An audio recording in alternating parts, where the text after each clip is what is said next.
因為小婷你揸住兩部17 Pro Max 平板係嘛？係，但係咧呢個係兩樣嘢嚟㗎。兩樣嘢嚟係㗎。我見出邊好多都話自己係17 Pro Max 平板喎，又話愛馬仕產，又話成喎。你自己睇下個牌子同埋嗰個邊緣啊。同你賣嗰啲有咩唔同啊？我呢一個咧係圓嘅，即係真正嘅外觀咧係扮到嘅。係。咁呢種咧咁直個型就係唔得㗎啦。哦，係喎，嗱，直角嘅嗱，大家拼埋啲睇清楚啲先嚇，係啦，嗱，一個直角，一個圓角嘅。係，同埋大家咧睇牌子。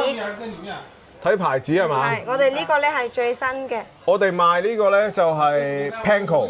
係。咁而其他啲咧就係呢隻 D 字頭嘅。係啦。係嘛？之後咧，大家再睇下呢個屏幕。最後就係呢個重點啦。係啦，嗱呢度邊緣咧係好大嘅。佢個邊框即係粗到咧，仲粗過我隻手指啊！陰公。咁打開咧，大家可以睇個芒啦。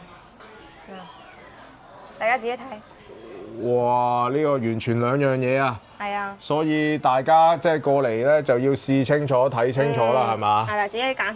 自己揀，同埋仲有一樣嘢你未講喎，小婷。佢嗰個呢度啊，佢好突嘅呢度。係啊，即係呢度。好突㗎！呢個芒呢度已經好突出嚟。好突出嚟啊！呢度。嗱，大家自己比下。係啊，嗱呢度佢收到好圓嘅，係嘛？咁所以大家咧有興趣咧就記得過嚟揾阿小婷啦。係啦。賽格經濟大廈 A01+02鋪。02鋪。好。